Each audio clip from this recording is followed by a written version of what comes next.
Hip hop from the block to the charts. Awkward moves, but we glow in the dark. West Coast waves never fold. We embark every new start. Yo, that's what we spark.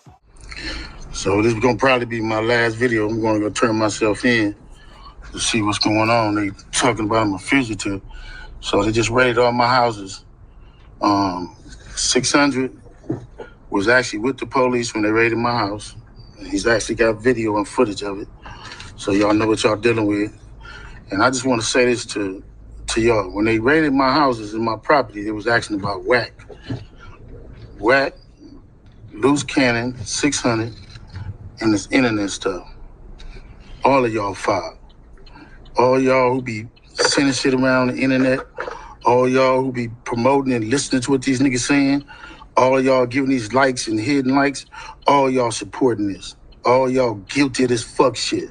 If you had something against a black man, you should handle it with a black man in the streets. Wack said 100 times he was gonna take my contracts. He working with the FBI. The FBI went to the city 3 days in a row and told the city they didn't want nobody to give me no more money. They went to all the different celebrities and told all the different celebrities, don't give me no money, don't help me, don't do nothing for me. They going around scaring and intimidating everybody. But y'all sitting it around getting people in trouble. Like y'all don't understand what the FBI do to black men who try to help their community. I ain't been nothing but a help to our community. But I guess it is what it is. This the price of being black and trying to help somebody, trying to help your community and do what you can. You're just guilty because somebody else don't like you and they go on the internet and do what the fuck they want to and y'all gonna promote it.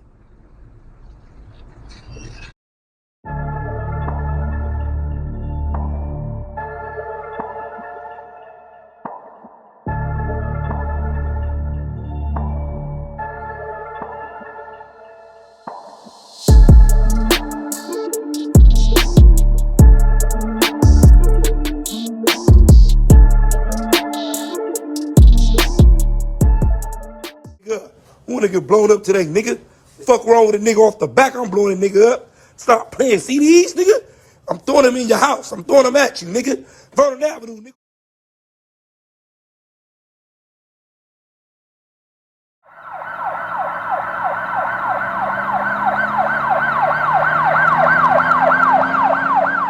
Street gang are behind bars tonight, facing multiple federal charges in connection with a massive sex trafficking operation involving children.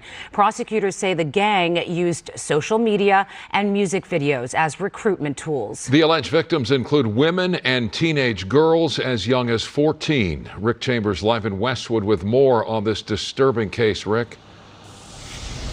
Yeah, Micah, this case has been in the works for about a year now. It involved both federal and local police officers, and it's being called the first major takedown within the notorious Figueroa corridor. It's a 3.5-mile stretch of Figueroa from Slauson to Century, the corridor, as it's called, LA's notorious bastion of sex trafficking. And often violent. What we did today was really unprecedented. It's the first time we filed a human trafficking RICO case against a criminal street gang. U.S. Attorney Bill Asaley alluding to a raid this morning, Sky 5 over a corridor parking lot.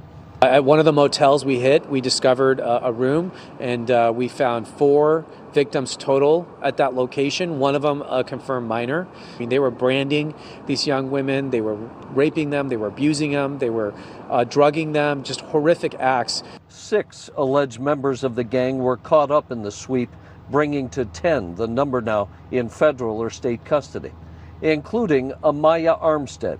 The lead defendant is a woman. She goes by Lady Duck, and she was out there recruiting these young women, children as young as 14 years old. The feds say that today's raids dismantled the gang's operation, one in which members promised girls from foster care or runaways a glamorous lifestyle, only to turn them onto the streets.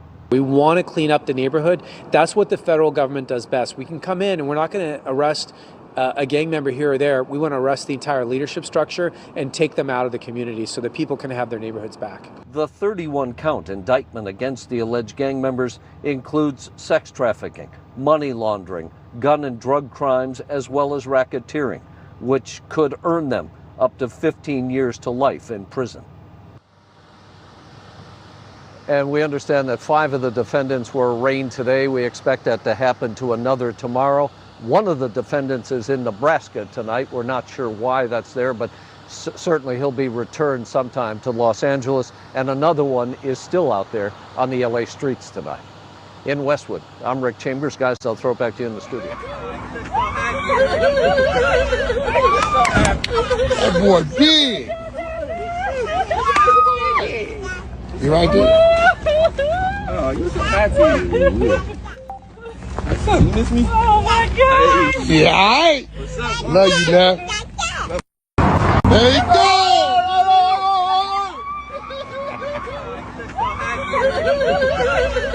No, it ain't about the burger. This culture building right here. It's about supporting black business. Man, I'm gonna order a triple smash burger with some onion rings, something like that. The blue lemonade. Wow, the marathon continues. The legacy of the late rapper Nipsey Hussle now includes a new business venture, Marathon Burger. The restaurant held its grand opening today in Fairfax. Marathon brand is the company Nipsey Hussle left behind after he was killed in 2019. Now there is a brick and mortar location on Melrose. It first opened as a pop-up last year. Man, it's a blessing, man. I appreciate everybody coming out. You know, you see me on the grill, we're getting it in. What more could we expect? Everybody came out showing love, support. Now I'm just making sure we don't burn their burgers. Don't burn those burgers. All right, Marathon Burger is open daily from 7 a.m. to 3 a.m.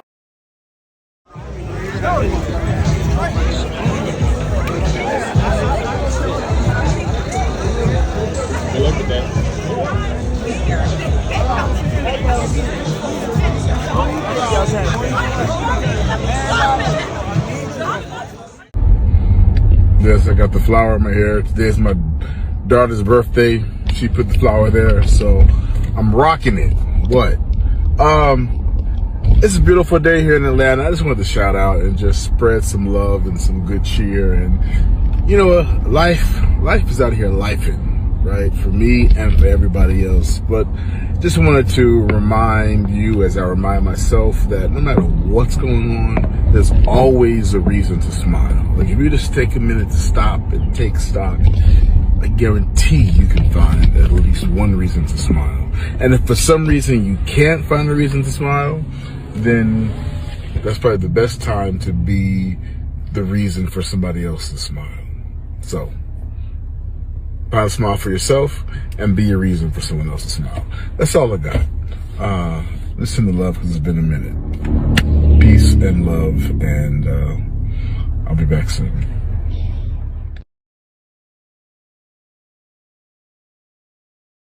And just such a first-class organization. You can smell the champagne from here. You pressed the right button at every juncture, especially tonight, but throughout this series. I don't even know what the question is. Can you talk a little bit about how you I just think it just goes down to just trusting your players. And, you know, it's nice when you can look down the roster and have 26 guys that you believe in and know that at some point in time their number's going to be called. And that's kind of what happened. And so, you know, Miggy Rowe, I talk about the game honors you, and, you know, right there the game honored him. He does things the right way, and he deserved that moment. And what Yoshi did tonight, you know, is unprecedented, you know, in modern day baseball. And, you know, just the young guys coming out there with the arms and just the big plays. And again, it's been a long season, man. We started out in Tokyo and ended up north of the border. So just proud of this group of guys. Good. Jack in the second row. Dave, what was the mood in the dugout like when Miguel was coming up there in the ninth, and you know, just being able to manage that game with the way it started and the deficit you guys faced? What did it show you about your club that you guys were able to? You know, we were going to play 27 outs, and obviously it doesn't look great, you know, in that moment. But you know, I trust him to take the at bat, and he got a pitch that he could handle and hit the biggest hit he's ever had in his life. And obviously at that point in time, we felt real good about it, and we needed a next level performance from Yama, and we got it. Can you walk through just the pitching maneuvers from Snell to Yama and then sticking with him once you got to the 11th? Just kind of what was going through your brain those last couple innings? Yeah, I'm still trying to unpack it. Yeah, Snell was good. I just felt that, he gave us what he had, and I think Glass pitched before him.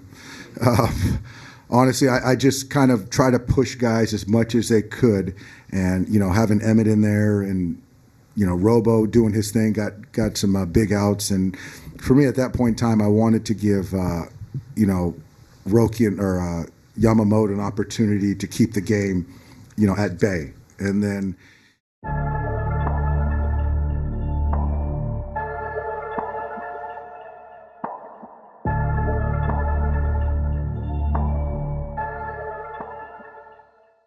Guys, they're gonna tell us. Let's see it, nigga. Hold up. Let little Sharon get in there. Let little Sharon get in there. Go.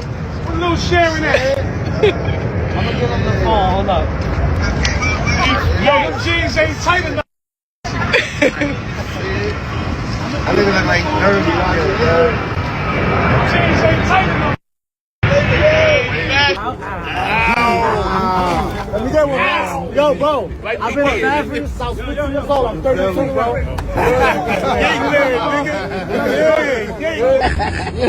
Where Ivy at? They ain't know we was out this early. They came big out here. Yes, sir.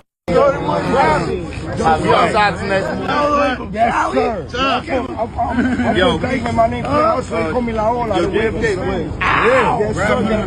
Where my babies at from UK? Let's go. Damn. Easy. We out here, we working. Where's my baby? Your baby right here. We about to shut it down. We out of here. They ain't got to worry about that. Ty, where you at? What we doing? We working. We about to shut it down in Philly. We're about to shut it down in Philly.